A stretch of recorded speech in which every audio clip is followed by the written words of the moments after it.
For thousands of years, people have been going to sea in ships. While the ships we sail in today are safer than they have ever been, it is always possible that an emergency may occur. From each emergency, new lessons are learned and new practices introduced to make ships even safer and to make the handling of emergencies more effective. In your career at sea, you may never be involved in an emergency. This is what we sincerely hope. But, on the other hand, there could be an emergency tomorrow, and your actions will affect the saving of many lives. More than 17 million people a year are carried in and out of the United Kingdom by sea. Many of them are going to be your responsibility. It is through your knowledge, skill and preparation that you can guide the passengers to safety and thereby prevent any confusion and panic. This video is about your role in managing crowds in an emergency.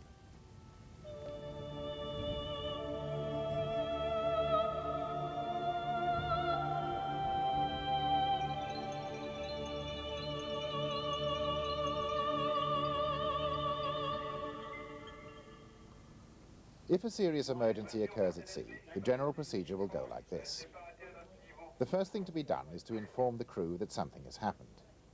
This is done by giving the incident signal. When this signal is given, working parties, medical teams and emergency teams muster and collect their equipment. If the incident develops, the master will decide to go to general emergency stations. It is now time to inform all on board that there is an emergency. This is done by giving the general emergency signal. Passengers are gathered into specially designated areas in the ship called assembly stations or muster stations. When the passengers are assembled, they must be prepared for evacuation by putting on life jackets and being divided into groups ready to be moved to the embarkation stations. If it is decided to abandon ship, the signal will be given by the master and the passengers moved in an orderly fashion to the embarkation stations where the evacuation equipment has been prepared. The passengers will then be evacuated from the ship. This could be by lifeboat, by davit-launched life raft, or by a marine evacuation system. A ship's emergency plan has been worked out, utilizing a great deal of experience and effort. You have an important part to play in this plan. It is very important that you know exactly what you are supposed to do in the event of an emergency. We all hope that you never have to do it. For most of you, it is something that will never happen. But if it does, you must be confident in your role. Many lives will depend on you and the way that you behave. Whenever you report on board, you're informed what your muster duty will be in the event of an emergency. Look at it. Understand your duties.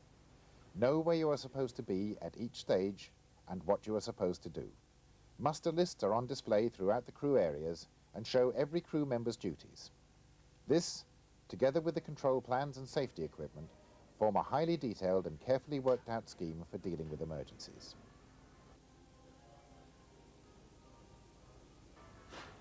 Emergency instructions for passengers are posted throughout the ship, and they are also broadcast to passengers at the beginning of each passage.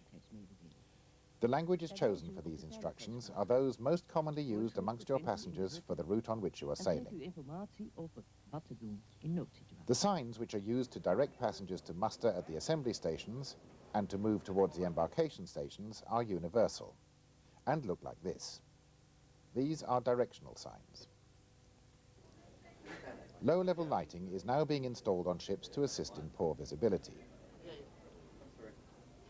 This is the sign for an assembly or muster station. You must familiarize yourself with the assembly stations, evacuation routes and emergency exits in your ship. In an emergency, you must not use elevators or lifts. If the ship lists or the power fails, the lift will stop and anyone in it will be trapped.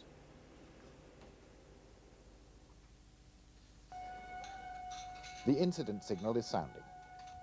This signal is designed to alert the crew without alarming the passengers and varies from ship to ship.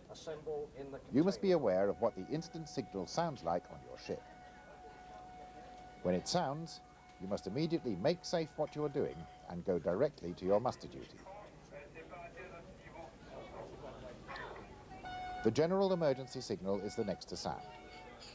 This consists of a series of 7 or more short blasts, followed by 1 long blast on the ship's whistle, and by bells, sirens, or other means on the public address system. A voice message saying emergency stations is also given. This will be repeated several times. The people around you, both passengers and crew, may not behave in the way that you would expect. Many passengers will not have bothered to read the emergency notices. Many passengers will not have listened to the emergency instructions when they came on board. They won't know what to do, and they will be looking to you for guidance. It may take some time before people even accept that there is an emergency situation. They won't want to believe it. You have to get the message over to them. Some people may panic. If they do, they will not behave in a normal fashion, and you will find it much harder to make them understand instructions than you would normally expect. You must be clear in what you say and use clear hand signals to indicate what you want them to do. Passengers have to be moved efficiently towards the assembly stations. This means that the escape routes must be kept clear of obstructions. Because they cannot be taken into lifeboats and life rafts, luggage, pushchairs and other bulky items have to be left behind. It is your responsibility to make sure that they do not cause an obstruction in the area under your control. When moving passengers, it is important that orders are given clearly and with reassurance. People are much more ready to obey instructions if they understand why they are being given, so short explanations may sometimes be necessary. There will be passengers who are so frightened that they will try to hide in their cabins or in other places to seek safety and wait until the emergency goes away. Some crew members are detailed to conduct searches of such areas. Other passengers will immediately start searching for relatives, friends, or for their belongings as soon as something goes wrong. You must therefore watch out for people going in the wrong direction. At the assembly stations, several things are going on. Passengers are being issued with life jackets and being shown how to put them on correctly. They are being counted and, where appropriate, checked against passenger lists. They are being divided into groups, ready to be led to the embarkation stations. It is very important that good order is kept at the assembly station. Keeping passengers informed of what is going on is a good way of keeping order. You need to know the particular skills that your colleagues may have, which may be useful. If you are faced with a worried passenger speaking in a language you do not understand, it will help the situation enormously if you know which of your colleagues to call on. Where appropriate, seek assistance from amongst the passengers. For example, people who can help with language problems, qualified medical personnel, group leaders and teachers with school parties. Involving passengers will have a positive effect on morale. If you are carrying servicemen, they can be of great help, being both fit and disciplined. Making the passengers sit down has a calming effect. You should keep a weather eye open for individuals beginning to panic and try to isolate and calm them before they upset others. Listen to what passengers say to you. Distress and panic can be caused by separating families and friends. You must know exactly how to don a life jacket properly, so that you can demonstrate how to do it and help passengers. You must also make sure that passengers are wearing suitable warm clothes and are not trying to take banned items with them.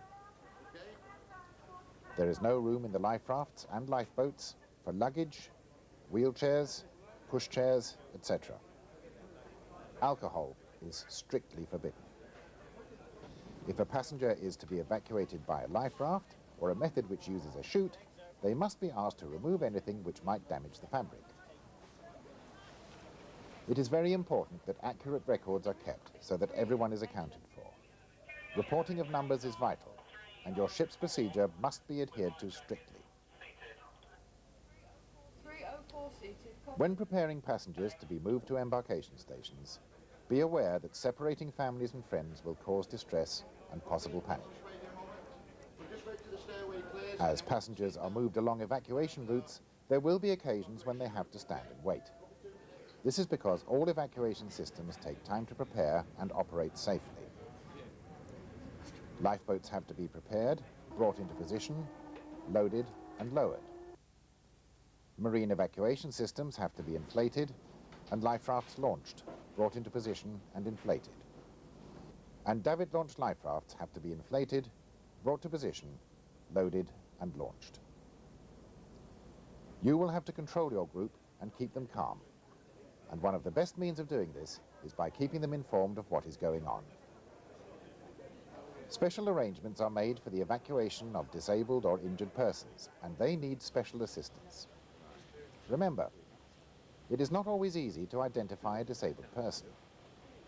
This person is obviously disabled. But this person, who looks quite ordinary, is in fact profoundly deaf and cannot hear a thing that is going on around him. You must make sure that you know your ship's procedures for evacuating disabled and injured persons. Make sure that they are attended and guided by somebody who knows and understands their difficulty. Whatever your muster duty may be, the most important thing is your attitude towards your training. This is something that you have to take seriously. Your behavior and approach in an emergency can affect lives. Practice with equipment until you are confident that you can use it in any circumstances. For instance, in pitch darkness, when you're deafened by noise and scared out of your wits. The way that you go about your duties will affect the morale of the passengers around you. If you look positive and as though you know what you are doing, they will also gain confidence. If they see you having to read instructions or struggling with a piece of equipment, they will lose confidence and begin to panic, and that could be disastrous. The key to success is to know your ship's layout, familiarize yourself with escape routes and alternative passages, and the location of survival craft and equipment. Study the training manuals to familiarize yourself with the use of equipment fitted on your ship. Check the muster lists and know your emergency duties, including those at the assembly stations. Be aware of what people might do when they are frightened. Be aware that you must communicate clearly. Follow orders. Show confidence. You can do it.